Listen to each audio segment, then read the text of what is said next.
A paz do Senhor, irmãos. A nossa EBD de hoje se refere à revista O Decálogo, a Ética do Sinai. E estamos na aula 6, que fala a respeito das hierarquias. A introdução nossa está no texto básico, que está em Efésios 6, do 1 ao 9, e em Marcos 7, do 10 ao 12. O nosso texto áureo está em Êxodo 20, 12, que diz: honra a teu pai e a tua mãe, para que se prolongue os teus dias na terra, que o Senhor teu Deus te dá. Irmãos, para falarmos do quinto mandamento, nós precisamos resgatar o princípio de autoridade. E eu vou ler aqui para vocês o significado de hierarquia segundo a Bíblia. A hierarquia foi instituída por Deus desde a criação, com o princípio de autoridade. O oposto da hierarquia é a anarquia, que é um sistema baseado no princípio da negação de autoridade. No dicionário Aurélio, a hierarquia é a organização fundada sobre uma ordem de prioridade entre os elementos de um conjunto ou sobre as relações de subordinação entre os membros de um grupo, com graus sucessivos de poderes, de situação e de responsabilidade. Palavra introdutória. A honra aos pais abre um discurso hierárquico que, no entendimento do apóstolo Paulo, estende-se aos princípios de respeito às autoridades, tanto no lar quanto fora dele. Então, nós devemos prestar bastante atenção nessa lição de hoje. Por quê? Porque, além da gente honrar nossos pais, nós devemos nossos pais, pai e mãe, nós devemos observar se nós estamos cumprindo, honrando os nossos governantes, enfim, se o nosso exemplo está sendo exemplo para os nossos filhos. No item 1 temos a importância da família. A família, irmãos, foi instituída em Gênesis 2, 24, onde diz: portanto deixará o homem o seu pai e a sua mãe, e apegar-se-á à sua mulher, e serão ambos uma só carne. Hoje em dia, irmãos, muitas pessoas tentam modificar o protótipo da família, mas isso é impossível, porque a família ela existe antes de existir qualquer tipo de sociedade. Na verdade, todas essas coisas que surgiram depois, Estado, sociedade, relações trabalhistas, todas elas existiram a partir da família. É na família, irmãos, que nós reconhecemos a nossa primeira autoridade, que são os nossos pais. E eles são responsáveis pela formação do nosso caráter como filhos. E essa formação de caráter vai nos ajudar para os futuros relacionamentos nossos com outras pessoas, com nossas relações de trabalho, com a escola. Item 1.1. Agora falaremos do papel dos pais. Os pais, irmãos, são responsáveis pela formação dos filhos. A forma como eles criarão esses filhos será determinante para a formação do seu caráter. A instrução dos pais serão fatores imprescindíveis para os próximos relacionamentos dos filhos. Pai e mãe exercem influência sobre os filhos. Em Provérbios 22, 6 diz: ensina o menino o caminho que ele deve andar, e quando ele crescer, não se desviará dele. O item 1.2 fala do pai como sacerdote. Isto quer dizer, irmãos, que o pai ele tem que ser líder, tem que ser provedor, sacerdote, e ele ainda tem a função de proteger a família. Um exemplo de um pai sacerdote é em Jó 1:5. Jó, como sacerdote, ele sacrificava ofertas ao Senhor pelos seus filhos.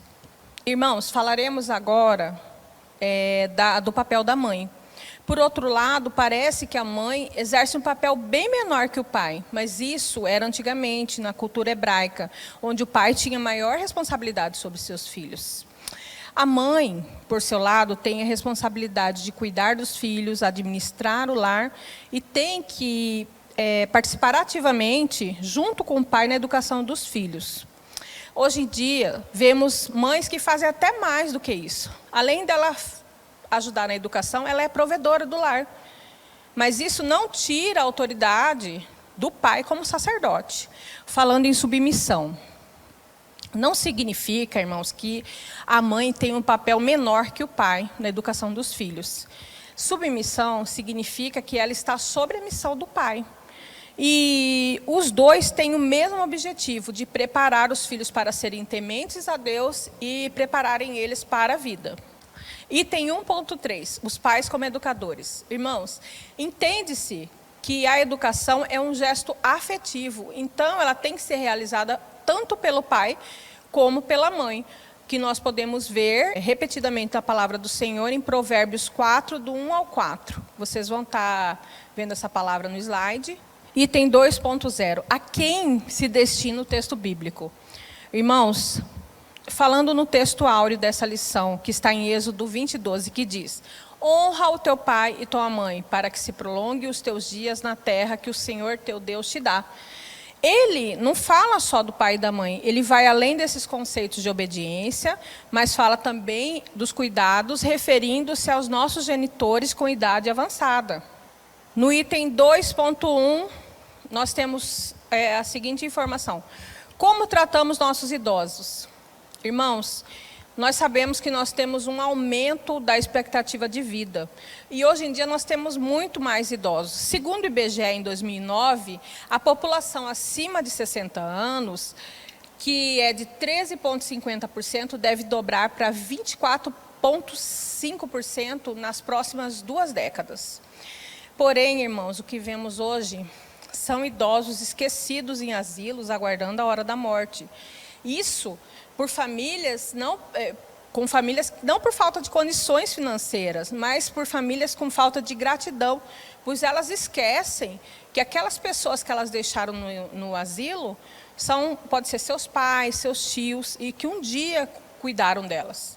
Em Efésios 6, versículo 7, parte B, diz que: sabendo que cada um receberá do Senhor o bem que fizer, seja servo ou seja livre. Então, irmãos, futuramente, alguns de nós, com essas atitudes de abandono, poderemos ter uma amarga colheita. No item 2.1.1, irmãos, a resposta bíblica está no amor. Em Mateus 24:12, a Bíblia diz que o amor de muitos se esfriará. Para que consigamos atingir a expectativa do 5º mandamento, nós precisamos exercer o amor ágape. E o modelo desse amor ágape está em 1 Coríntios 13. No item 2.2, irmãos, relata para nós na revista que nós temos as devidas recompensas ao tratamento dado aos nossos pais. Nós temos tanto recompensas positivas quanto recompensa negativa. No próprio quinto mandamento fala que honra o teu pai e tua mãe para que se prolongue os teus dias na terra que o Senhor teu Deus te dá. Esse mandamento é o primeiro mandamento que vem com promessa. As recompensas negativas nós vemos em Levíticos 20:9, que diz: quando um homem amaldiçoar seu pai e sua mãe, certamente morrerá. Irmãos, quando a gente fala em amaldiçoar, amaldiçoar é o mesmo que você deixar de cuidar, deixar de prover, abandonar, negar o sustento. Então, a Bíblia Sagrada fala para nós: aquele que amaldiçoar certamente morrerá. Então, essa é uma recompensa negativa. Irmãos, agora nós vamos falar de um item, que é o 3.1, que gera discussões. A Bíblia diz que não devemos levar os nossos filhos à ira. A gente, às vezes, coloca uma expectativa nos nossos filhos deles fazerem aquilo que a gente nem conseguiu fazer. Por exemplo, eu queria ser médica. Aí eu coloco uma expectativa fixa na minha filha. Ela já tem em mente o que ela quer fazer. O que vai despertar na minha filha eu querer que ela seja médica e ela não querer ser? Ela pode até fazer a medicina, mas ela vai acabar exercendo numa forma que ela não gosta. Isso é despertar a ira no seu filho. Outra forma que os pais despertam a ira nos filhos é quando eles não dão testemunho, quando eles agem com palavras torpes, agressões, quando eles ficam nas bebedices. Irmãos, o testemunho dos pais, ele tem que ser exatamente o que ele fala, ser o que ele faz. Porque os nossos filhos, eles se espelham em nós o tempo todo. E tem uma frase, eu não sei nem quem escreveu, que fala que a palavra convence, mas o exemplo arrasta. Outra coisa também, nós não devemos mostrar preferência de um filho para um filho e gerar competição de um filho para o outro. É isso que a Bíblia quis dizer para nós, que os pais não devem gerar a ira nos filhos para que eles não desanimem. Item 3.2, o dever dos filhos. Para falar desse item, eu quero que vocês leiam o capítulo de Mateus 15. Certa vez, Jesus chegou com os discípulos para fazer uma refeição. E nesse local onde ele estava, tinham vários fariseus e escribas. E os discípulos não lavaram as mãos. Daí os fariseus e os escribas chamaram Jesus e falaram: por que seus discípulos não lavam as mãos? Eles não estão transgredindo as leis? E Jesus sabiamente, irmãos, respondeu para eles. Respondeu: vocês mudaram o 5º mandamento. Vocês estão instruindo as pessoas de uma forma errada. Por quê? Vocês falam para as pessoas que se elas ofertarem na casa do Senhor, a obrigação delas com os pais, elas deixam de cumprir. Então, irmãos, o que a gente deve se alertar para isso? Naquela época, os escribas e fariseus estavam desprezando os próprios ensinamentos de Deus. A gente deve tomar cuidado para que nos dias de hoje a gente não esteja descumprindo alguns dos mandamentos. Item 3.3. Paulo exorta os filhos a cuidarem da mãe viúva. Por que será que Paulo exortou os filhos a cuidarem da mãe viúva? Irmãos, naquela época, na igreja primitiva, houveram alguns problemas. Paulo colocou justamente nesse versículo para que a igreja ajudaria as viúvas que eram viúvas mesmo, ou seja, viúvas tanto de marido e não tinham mais ninguém. Então, o que Paulo estabeleceu? Uma ordem a fim de evitar abusos contra a igreja e para forçar os filhos e netos a assumirem os seus genitores. Irmãos, temos que observar neste item que Paulo não falava para as pessoas do mundo. Paulo falava para as pessoas da igreja. Item 3.4, a abrangência do 5º mandamento. Essa semana, em todos os nossos devocionais, nós estudamos que o 5º mandamento ele não se abrange só para as relações de pais e filhos, mas ele se abrange às relações de alunos e professores, funcionários e patrões, cidadãos e governantes. Nós devemos observar, irmãos, se nós estamos realmente cumprindo o 5º mandamento.